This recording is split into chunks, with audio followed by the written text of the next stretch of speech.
कोहरे की चादर ने पेड़ों को ढक लिया था।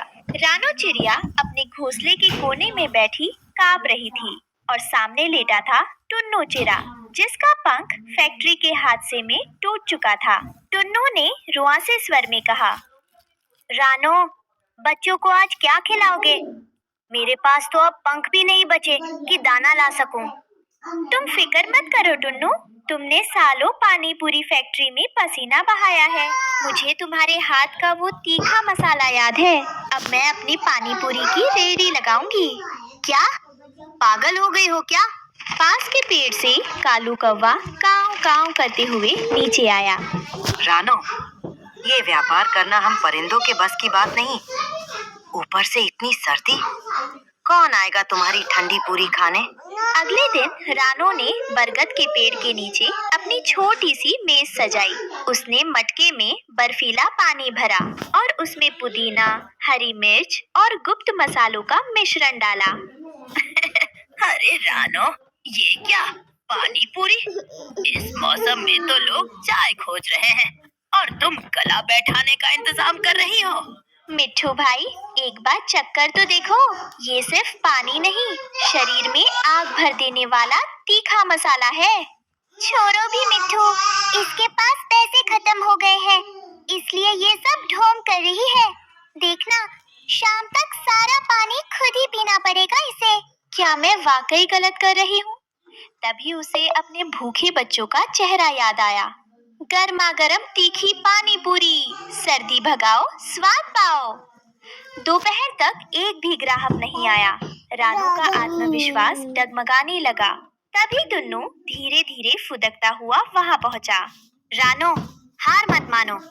तुमने जो इसमें सौंठ और काली मिर्च डाली है, उसकी खुशबू दूर दूर तक जा रही है। बस थोड़ा सब्र रखो। तभी वहां से भालू दादा गुजरे, जिन्हें तेज जुकाम था। रानो, क्या तुम्हारे पास कुछ ऐसा है जो मेरी बंद नाक खोल दे? दादा, ये लीजिए मेरी खास स्पाइसी शॉट पानी पूरी। जैसे ही भालू दादा ने पहली पूरी खाई, उनकी आंखें फैल गई। वाह, कमाल है रानो, ये तो जादू है। मेरा गला एकदम खुल गया। कालू, मिट्ठू, इधर आओ। ये कोई मामूली पानी पूरी नहीं, ये तो सर्दी की दवा है। देखते ही देखते वहाँ भीड़ जमा हो गई। कालू कौवा, जो मजाक उड़ा रहा था, अब लाइन में सबसे आगे खड़ा था। अरे रानो, मुझे भी 2 प्लेट देना, थोड़ा ज्यादा तीखा डालना। क्यों कालू भाई, अभी तो आप कह रहे थे कि व्यापार मेरे बस का नहीं। अरे वो, मैं तो बस तुम्हारी परीक्षा ले रहा था। सच में ऐसा स्वाद पूरे जंगल में कहीं नहीं है। टुनटुनी चिड़िया भी चुपचाप कोने में खड़ी देख रही थी। टुनटुनी बहन, चक्कर देखो, हम पंछियों की असली ताकत एक दूसरे को नीचा दिखाने में नहीं, बल्कि मुश्किल में साथ देने में है। मुझे माफ कर दो रानो, तुम्हारी मेहनत ने मेरी सोच बदल दी। महीनों बीत गए। अब रानो की पानी पूरी की दुकान जंगल का सबसे मशहूर अड्डा बन चुकी थी। उसने अब 2 और बेरोजगार चिड़ियों को काम पर रख लिया था। टुन्नू अब हिसाब किताब संभालता था। एक शाम जब सूरज ढल रहा था, रानो, तुमने सिर्फ हमारा घर नहीं संभाला, बल्कि जंगल के उन परिंदों को भी रास्ता दिखाया जो किस्मत के भरोसे बैठे थे। टुन्नू, जब तक हमारे पास अपनों का साथ और खुद पर भरोसा है, कोई भी सर्दी हमारे इरादों को जमा नहीं सकती। बस मेहनत का मसाला सही होना चाहिए। रानो चिड़िया की सफलता की गूंज अब केवल उस बरगद के पेड़ तक सीमित नहीं थी। उसकी तीखी पानी पूरी का स्वाद हवा के झोंकों के साथ पड़ोस के जंगल तक पहुंच चुका था। आसमान में काले बादल छाए थे और बारिश की पहली बूंदें गिरने ही वाली थी। रानो अपनी नई और बड़ी रेहड़ी पर मसाले तैयार कर रही थी, जिसे अब टुन्नू ने पहिए लगाकर चलने फिरने वाला बना दिया था। रानो, रानो, अनर्थ हो गया।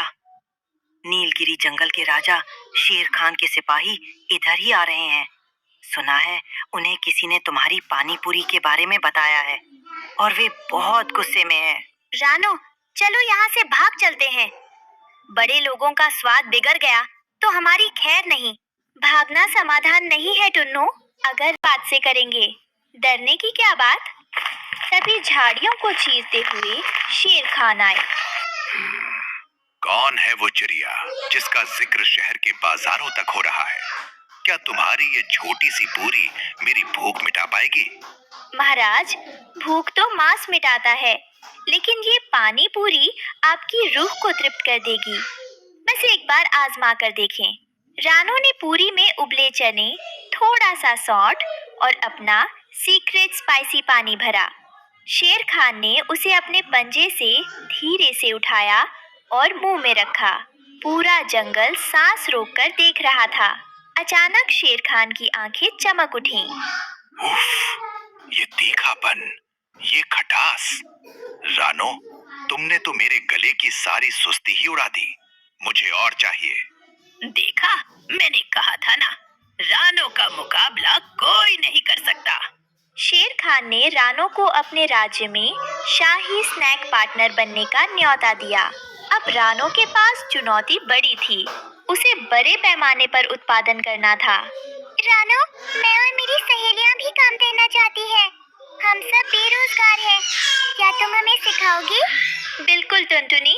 अब हम एक महिला सहकारी समिति बनाएंगे। तुम लोग पूरियां तलोगी, मिट्ठू भाई होम डिलीवरी संभालेंगे और कालू भाई मार्केटिंग करेंगे। मार्केटिंग? वो क्या होता है? मतलब तुम हर पेड़ पर जाकर काऊ काऊ करके सबको बताओगे कि रानो की कुछ दुष्टबाज जलने लगे। उन्होंने रात के अंधेरे में रानो के मसालों के गोदाम में पानी डालने की योजना बनाई। अगर इसके मसाले खराब हो गए तो शेर खान इसे जंगल से निकाल देंगे। लेकिन रानो सतर्क थी। उसने गोदाम की रखवाली के लिए उन कुत्तों और बिल्लियों को काम पर रखा था, जिन्हें वो रोज बची हुई पूरियां खिलाती थी। जैसे ही बाजों ने हमला किया, वफादार बिल्लियों ने उन्हें खदेड़ दिया।